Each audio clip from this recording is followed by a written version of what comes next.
家好，我们来到了人人必到这儿打卡的瑞克咖啡馆。为什么这么热门呢？我们知道卡萨布兰卡这个城市，就是因为这个咖啡馆和这个电影。那么有一个叫《西非谍影》，英文名字就是卡萨布兰卡。这个电影是个美国电影。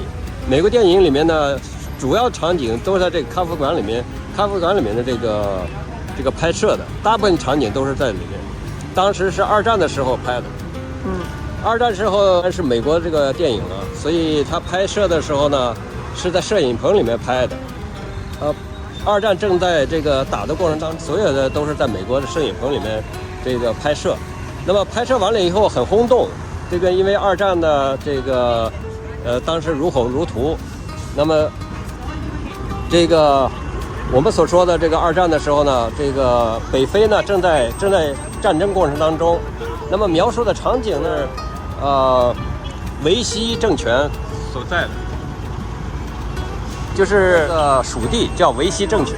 就是维希政权呢是法国被德国占领以后呢，维希政权是一个伪政权，就是说投降以后这个成立这个政权。摩洛哥呢是原来就是法国的殖民地，所以呢这个当时的这个是法国的这个管辖的地区，就是维希政权，所以当时的场景里面的这个警察啊都是法国的警察。电影放映以后引起了轰动，得了这个奥斯卡奖。我印象里面好像是这个一个叫这个男演员奖吧，还有一个最佳电影，反正是至少是两个单项奖的，是不是？然后这个一个退役的美军上校，这个觉得生意来了，所以呢他就根据电影的这个场景，然后呢建了这个咖啡馆，就是上面叫 Rick's Coffee， 也是虚构的。原来本来这个咖啡馆就是虚构的，所以它这个咖啡馆本身也是这个虚构的这个咖啡馆。但是呢，真正建在这个地方，那么这个现在成了这个旅游的这个热门的地方，打卡点。咱们进去吧。对，我们现在到里面喝咖啡、吃个点心啊什么之类的，然后这个看看它当时的场景，里面应该很多这个跟电影相关的这个东西都在里面。好，进去看。这儿也有饭，它实际上也有中饭，就是有中饭，有酒 ，cocktail。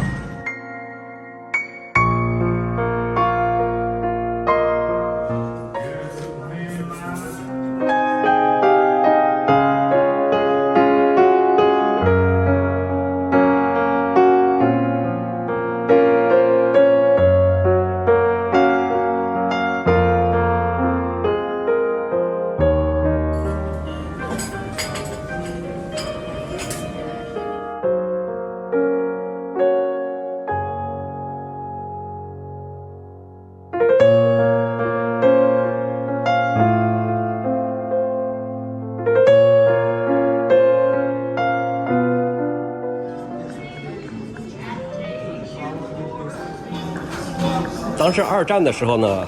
北非是一个新的战场，就是德国呢来攻击这个北非，然后呢，主要就是想呢去占这个埃及，但是呢，摩洛哥这个地方实际上没打起仗来，因为他这个主要是在这个突尼斯上岸以后，就是德国从那上岸以后去打这个埃及。所以这边呢是离战场还是有点远，所以远离战场，所以就变成谍报人员的这个基地。也就是讲呢，这个谍报的人员呢都会到这个北非或者呢中立国家这个葡萄牙。那么电影里面所反映的就是谍报的这个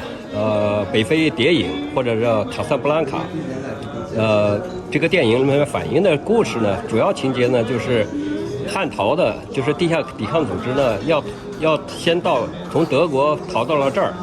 从这儿呢，希望呢，这个拿上这个免费的这个通行证，2个通行证，然后呢，去逃到自由世界。那么当时的自由世界的意思就是说，是坐飞机去里斯本，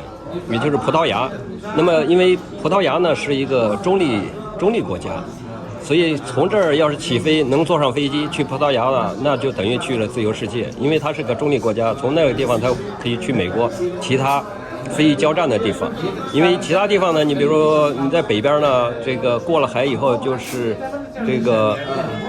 意大利了，所以它那个地方呢已经是这个叫什么纳粹控制的地方。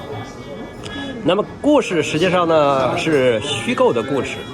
那么当然反映的是二战的时候。这非常有趣的一个是呢，就是说这个电影这个发行的时候，原来想呢再发行再晚一点，但发行的时候呢，这个2个星期之前，实际上这个地方呢，卡萨布拉卡呢已经是被盟军占领了，就是因为这个地方呢只有维希法国的这个有一些军队和一些警察驻守，所以呢盟军呢在这儿卡萨布拉卡登陆的时候没遇到多少抵抗，就很快就把这个占领了。所以电影发行的时候，这个地方卡萨布拉卡发生的这个故事的这个地方的话呢，实际上已经被盟军占领了。然后那个公演这之后呢，那么因为当时呢二战这个在美国是远离战场，所以大家很关心，所以呢电影呢这个又反映了这个爱情故事，又反映了这个谍影，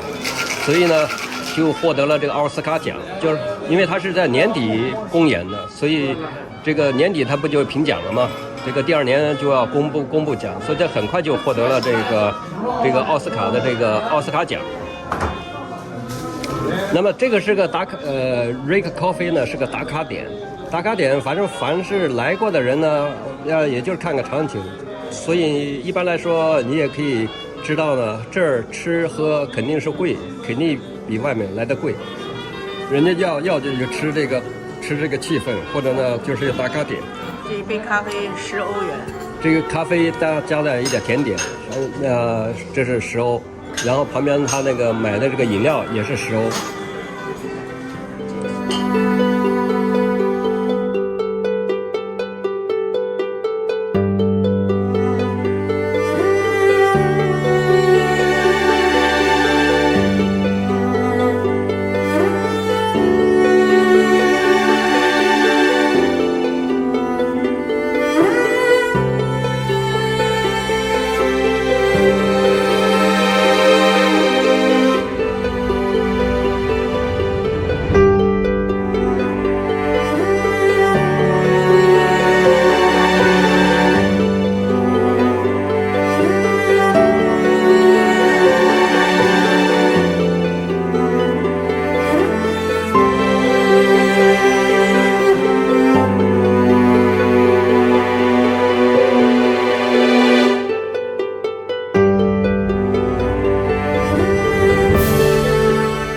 谢谢大家收看，欢迎订阅点赞，我们下期再见。